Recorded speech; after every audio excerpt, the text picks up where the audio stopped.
फैसला जो पार्लियामेंट को करना है कि अब अमेरिकन के साथ हम क्या रिलेशनशिप रखें, जब ये बात वाजे हो चुकी है कि पाकिस्तान के अंदर दहशतगर्दी और फसाद फैलाने में उनका बराह रास्त किरदार है।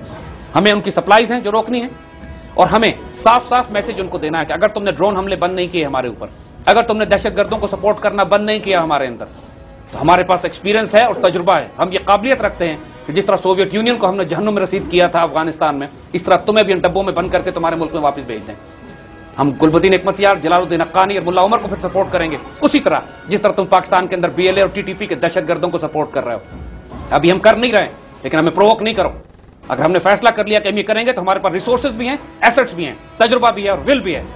And if we want to destroy Americans in Afghanistan as we destroyed the Soviets, we can, by Allah we can. हमें नहीं छेड़ो, हम बहुत अरसे से बर्दाश्त कर रहे हैं इस बात को। And this is the message that the Americans should hear loud and clear from us. और ये पेट्रियट्स, द पाकिस्तानीज, इस्लामिस्ट, वो जो पाकिस्तान से प्यार करने वाले हैं, चाहे वो किसी तबके से ताल्लुक रखते हो, चाहे वो डेली रोजी कमाता हो या अरबपति पाकिस्तानी ताजर और बिजनेसमैन हो, उन सबके एक ही जज्बात है कि अमेरिकन पाकिस्तान में छेड़छाड़ बंद करो। प्लस अफगानिस्तान में तुम्हारा कोई रोल नहीं है। अफगानिस्तान का ना तुम्हारे पास पासपोर्ट है, ना तुम पश्तो और फारसी बोलते हो। You got no business in Afghanistan, your an occupation force, leave that country. हम एक ऐसी स्टेज पे आ चुके हैं कि अब आने वाले दिनों में अगर हम चंद मजबूत फैसले कर लें तो इस पूरे खित्ते को हम कंट्रोल कर रहे होंगे। अमेरिकन पॉलिसी बुरी तरह फेल हो चुकी है, वो शिकस्त खा चुके हैं। ये मौका हमारे सामने ये है कि we should move forward and grab the opportunity. ये पाकिस्तानी कौम अगर ये पाकिस्तानी हुकूमत डिलीवर नहीं करती, फिर इस हुकूमत को रिप्लेस करना पड़ेगा, क्योंकि इतने बड़े बड़े तारीखी मौके हमें बार बार नहीं मिलेंगे। तारीखें बड़े बड़े मौके देती हैं कौमों के सामने, अगर वो मिस कर दी जाए तो फिर सदियों में सजा काटनी पड़ती है, दिहाइयों में कीमत अदा करनी पड़ती है।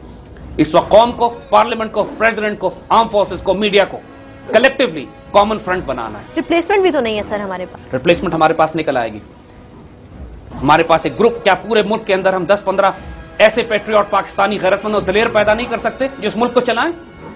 कोई प्रॉब्लम नहीं है, ऐसी बात ना करें कि रिप्लेसमेंट नहीं है। अल्लाह के फल से इस मुल्क में, इस सिस्टम में रिप्लेसमेंट नहीं ऊपर आती, तो इस सिस्टम को तब्दील कर देंगे। फिर हम अगर अदलिया का निजाम डिलीवर नहीं कर सका तो सवात के लोगों ने बगावत करके वो निजाम ले लिया ना जो लेना था। बिल्कुल। फिर अगर ये पॉलिटिकल सिस्टम डिलीवर नहीं करेगा फिर हम उसको रिप्लेस करके वो निजाम ले आएंगे जो डिलीवर करेगा। और हुक्मरानों को अल्लाह से डरना चाहिए, क्योंकि writing is on the wall. अब पूरा खेल दुश्मनों का खुल चुका है और हुक्मरानों का रोल उसमें नजर आ रहा है कि क्या है। या तो वो दुश्मनों का साथ दें या कौम का साथ दें। अगर वो कौम का साथ नहीं देंगे फिर हम वही बात दोबारा कहते हैं कि उस वक्त से डरें कि जब इस्लामाबाद के खंभों पर लटके हुए होंगे।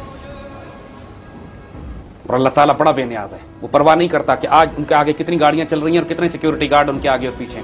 बड़े बड़े बादशाह उनसे पहले भी बड़ी बड़ी सजाएं पा चुके हैं और ये उनसे बड़े नहीं हैं। पाकिस्तान अल्लाह की इमानत है, अल्लाह के राजों में से एक राज है। एक शानदार अपॉर्चुनिटी पाकिस्तान के सामने अल्लाह ने इस वक्त दी हुई है। इस अपॉर्चुनिटी को बहैसियत कौम हम ज़ाया नहीं कर सकते इस वक्त। We need to act, we need to deliver. और खासतौर पर वो तमाम लोग जो पाकिस्तान तोड़ने की बात कर रहे हैं, मायूसी फैला रहे हैं, खुल के मीडिया अमेरिकन और इसराइली और ब्रिटिश इंटेलिजेंस की शह पे ये कह रहे हैं कि हम पाकिस्तान को तोड़ देंगे, और हम उनसे बात कर रहे हैं पाकिस्तान को अलग करने के लिए। अल्लाह से डरें, क्योंकि उनके नाम हम भी नोट कर रहे हैं। फिर उस वक्त से डरें कि जब पाकिस्तानी पेट्रियट्स और नेशनलिस्ट काउंटर अटैक करेंगे। ये जो पाकिस्तान तोड़ने की बात कर रहे हैं, फिर हम देखेंगे पाकिस्तान पहले टूटता है या इनकी गर्दनें उतारी जाती हैं। हम क्लियर वार्निंग दे रहे हैं, खबरदार पाकिस्तान के खिलाफ मत बात करो। We have seen you enough, बहुत हो चुका है ये 60 साल में मजाक तुम्हारा। कभी पख्तूनिस्तान, कभी बलूचिस्तान आजाद। ये पाकिस्तान का एक मरकज है, उम्मत मुस्लिमा की आबरू है। हमारी लाशों के ऊपर से तुम पहुंचोगे इस पाकिस्तान के नुकसान पहुंचाने के लिए। बाय गॉड, हम 17 करोड़ लोग पाकिस्तान से प्यार करने वाले हैं। बिल्कुल। तुम चंद सौ अपनी इज्जत और आबरू बेच भी चुके हो दुश्मनों के हाथों। इंशाल्लाह तुम रोन दिए जाओगे। ये अल्लाह का फैसला है, हम सिर्फ इंप्लीमेंट करेंगे इसको इंशाल्लाह। फिक्र ना कीजिए कि अल्लाह ताला पाकिस्तान और अफगानिस्तान की ऐसी कन्फेडरेशन बना दे कि पाकिस्तान का एक्सटेंड इन्फ्लुएंस जो है हमारा अफगानिस्तान के अंदर इतना आगे तक एक्सटेंड कर जाए जो ऑलरेडी है। तमाम अफगानिस्तान में पाकिस्तानी करेंसी इस्तेमाल होती है। बिल्कुल।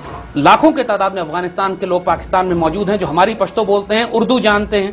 पाकिस्तान एक एक गंदम का दाना जो अफगानिस्तान में खाया जाता है पाकिस्तान से जाता है। हमारा कपड़ा पहनते हैं, हमारा बर्तन इस्तेमाल करते हैं। बिल्कुल। उनके साथ एक इकोनॉमिक रिलेशनशिप है। लाखों की तादाद में अफगानिस्तान के लोग बॉर्डर क्रॉस करते हैं और वो हमारे भाई हैं, हमारे वजूद का हिस्सा हैं। तारीखी तौर पर हम एक ही कौम, एक ही जबान बोलने वाले, एक ही मजहब वाले लोग हैं, एक अल्लाह रसूल को मानने वाले हैं। अमेरिकन अगर ये समझते हैं कि पाकिस्तान और अफगानिस्तान को फर्क डाल के फसाद बर्पा करवाते रहेंगे पाकिस्तान में, ये उनकी गलत फहमी है। फैसले पाकिस्तानी कौम को करने। अफगानिस्तान के लोग तो इंतजार कर रहे हैं, ना वो ईरान जा सकते हैं ना सेंट्रल एशिया जा सकते हैं। उनके पास तो रास्ता ही सिर्फ पाकिस्तान का है। अगर हम सिर्फ प्यार और मोहब्बत के साथ एक अफगान नॉर्दर्न अलायंस के लोग हों या पश्तून हों, या ताजिक्स हो या नॉन ताजिक्स हो, हमें सबको सीने से लगाना है और हमें अब डायरेक्ट एंगेज करना चाहिए उनको, अमेरिकन को परे करके। जिस तरह हमने पाकिस्तान अफगानिस्तान जिरगे में फैसला किया था कि हम अफगानिस्तान की तमाम पार्टीज के साथ अब बातचीत शुरू करेंगे। We should dictate our points now. We should dictate our terms. Pakistan should launch an Afghan peace initiative. Pakistan Afghanistan jirga American को अलग करके हम खुद बात करेंगे। बिल्कुल। American are part of the problem, they're not part of the solution. और उनकी वजह से पाकिस्तान में प्रॉब्लम्स हो रही हैं। As confessed पहले, yeah. हम एक ऐसी स्टेज पे आ चुके हैं कि अब आने वाले दिनों में अगर हम चंद मजबूत फैसले कर लें तो इस पूरे खित्ते को हम कंट्रोल कर रहे होंगे। अमेरिकन पॉलिसी बुरी तरह फेल हो चुकी है, वो शिकस्त खा चुके हैं। ये मौका हमारे सामने ये है कि we should move forward and grab the opportunity. देखिए दूसरा, अब बिल्कुल डिसाइसिव बात हो गई है, हमें उन इंडियन एसेट्स को एलिमिनेट करना है जो अफगानिस्तान से बैठकर पाकिस्तान के खिलाफ कार्रवाइयां कर रहे हैं। जब मुंबई का हमला हुआ, मुंबई में अटैक्स हुए, तो इंडिया ने बहाना यह बनाया कि चूंकि ये हमले पाकिस्तान से आए हैं लिहाजा पाकिस्तान पर हमला करने के हम हक रखते हैं। उनके तैयारे आए, बिल्कुल उनके तैयारे भी आए हम पर हमला करने के लिए, लाहौर के पास और कश्मीर में बॉम्बिंग के लिए। जब इंडिया ये कर सकता है कि एक आजाद मुल्क पर हमले करे सिर्फ बहाना बना के, जब कोई सबूत उसके पास ना हो, हमारे पास तो सबूत मौजूद है। ये डिसाइसिव और फाइनल सोल्यूशन है अफगानिस्तान और पूरे खित्ते के तमाम फसादात का। अमेरिकन का जवाब यह है कि हम अफगानिस्तान में इसलिए बैठे हुए हैं, नेटो का जवाब यह है कि हम अफगानिस्तान पर इसलिए कब्जा करके बैठे हुए हैं कि यहां पर दहशतगर्दी होती है और हम अफगानिस्तान में अमन लाने के लिए बैठे हैं। ये इनका ऑब्जेक्टिव नहीं है, हमें अच्छी तरह मालूम है अफगानिस्तान को सिर्फ बेस है इनके लिए। उनका जवाब ना सिर्फ झूठ, लग़्व, प्रोपेगेंडा और झूठ पे मबनी है। वो अफगानिस्तान में ना वॉर ऑन टेरर के लिए आए हैं ना दहशतगर्दी के खात्मे के लिए। वो पाकिस्तान के एटमी प्रोग्राम के खिलाफ वहां पहुंचे हुए हैं। हमको ये बात अब साफ मालूम हो गई है। अफगान खुद अब इस काबिल नहीं है कि उनको बिठाकर आपस में इनसे बात कराई जाए जब तक कि कोई उनके ऊपर एक बड़ी ताकत ना हो। लेकिन वो बड़ी ताकत ना अमेरिकन होंगे ना नेटो होंगे। अब वक्त आ गया है कि मुसलमान दुनिया अपनी एक कलेक्टिव फोर्स बनाए, पाकिस्तान क़यादत करे, सऊदी अरेबिया, तुर्की, ईरान, मलेशिया, बांग्लादेश और तमाम मुसलमान मुल्कों की कम से कम 50,000 फौज अफगानिस्तान में दाखिल की जाए। मुस्लिम peace keeping force.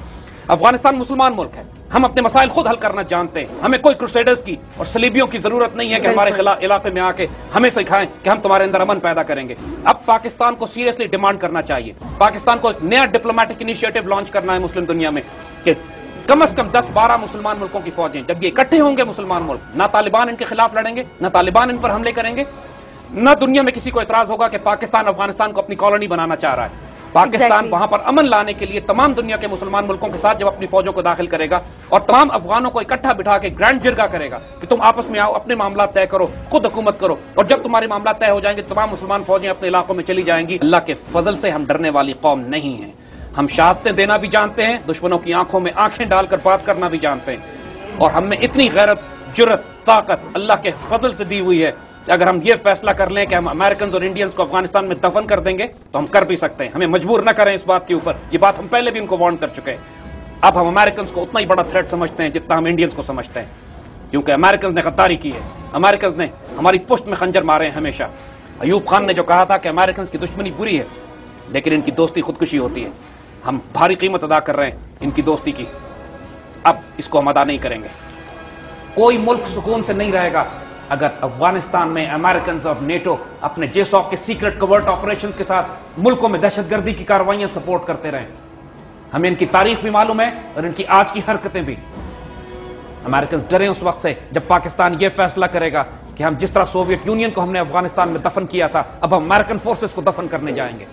There is a limit to our patience, we have had enough. American must realise this now. अब ये पहला वाला वक्त नहीं है जब ये हमें डरा धमका के पाकिस्तान को मजबूर कर सकते थे। हम इनकी इकोनॉमी भी देख रहे हैं। अमेरिकन इकोनॉमी का हाल इस वक्त ये हो गया है कि सिर्फ अमेरिका में पिछले 2 माह में 10 लाख से ज्यादा नौकरियां खत्म हुई हैं। 50-60 हजार डॉलर कमाने वाला अमेरिकी टेंट में रह रहा है इसलिए कि इसकी नौकरी चली गई तो घर का, अब वो घर कर्ज पे जो लिया था उसकी किस्त दे सकता है ना गाड़ी की किस्त दे सकता है। अमेरिकन मिडिल क्लास अमेरिकन टेंटों में रहने पर मजबूर हो गए। ये महंगी जंग सस्टेन नहीं कर सकते। इनकी इकोनॉमी घर पे तबाह हो चुकी है। इनके पास अब ऑल्टरनेट सप्लाई लाइन नहीं है। इनको भी पता है कि इन्होंने पाकिस्तान को डिस्टेबलाइज करने की कोशिश की तो इनकी सप्लाई बंद कर दी जाएगी, और अगर सप्लाई बंद कर दी गई तो ये चूहों की तरह मारे जाएंगे अफगानिस्तान में जिस तरह ये फंसे हुए हैं इस वक्त। और अफगान तालिबान जलालुद्दीन हक्कानी और गुलबुद्दीन हिकमतयार जिस तरह मज़ाहमत कर रहे हैं इनके साथ, जिस तरह रेजिस्टेंस दे रहे हैं अमेरिकन को तारीख से सबक सीखना चाहिए कि Afghanistan is called the graveyard of empires. दुनिया की बड़ी बड़ी सल्तनतें आके यहां तबाह हुई, दफन कर दी गई अफगानिस्तान के पहाड़ों में। अमेरिकन कोई मुख्तलिफ नहीं है, उनका भी अंजाम यही होगा जो इनसे पहले वालों को हुआ था। और सोवियत यूनियन की तारीख तो कोई इतनी पुरानी भी नहीं है। हम लास्ट वार्निंग देते हैं अमेरिकन को भी होश में आओ, इससे पहले कि पाकिस्तानी कौम अपना बदला ले तुम्हें। इंडियंस को भी हम वार्निंग देते हैं इस बात की कि तुम्हारे अंदर जो फ्रैक्चर्स हैं, तमिलनाडु से लेकर Naxalites, Maoist, north east, Sikh, Kashmiri, अगर हमने किसी एक वक्त में यह फैसला कर लिया कि हम तुम्हारे अंदर आग लगाएंगे, फिर तुम्हें जहन्नुम में भी पनाह नहीं मिलेगी। तुमको तोड़ना कोई बड़ी बात नहीं है। हम सिर्फ अच्छे हमसाए होने का सबूत दे रहे हैं कि लिहाज कर रहे हैं। जो तुम हरकतें कर रहे हैं हम तुम्हें गौर से देख रहे हैं। मुसलमान की गैरत को मत ललकारो। जब हम फैसला कर लें एक दफा तो फिर आखिरी तुमसे मुलाकात फिर पानीपत के मैदान में ही होगी हमारी।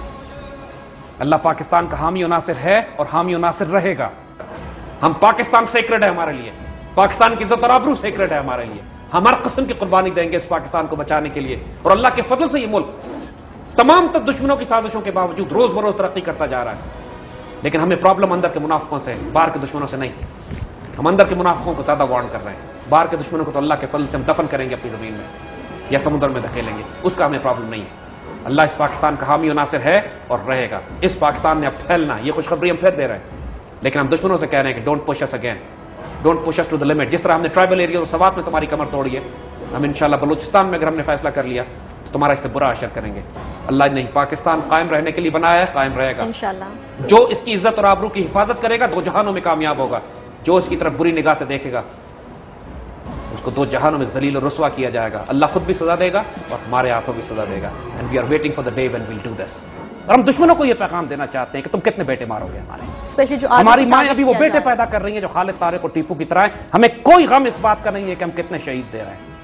लेकिन हम एक बात अच्छी तरह बता दें कि हमें अच्छी तरह मालूम है कि ये CIA रॉ बैक दहशतगर्द जो पाकिस्तान में फसाद कर रहे हैं, हम एक एक खून का हिसाब लेंगे। हमने एक एक शहीद का हिसाब रखा हुआ है। And they should remember this that we will hit back now. और अब हम लिहाज नहीं करेंगे। जो मर्दी ताल्लुकात हमारी हुकूमतों से बना जाए, Pakistani patriots now going to retaliate. और हम हर एक्सेस पे मारेंगे इनको। हमारा पूरा हक है कि हम इनको अफगानिस्तान में मारें या इंडिया में जाके मारें। But by God will take revenge. We have not forgotten this and we will not forget this.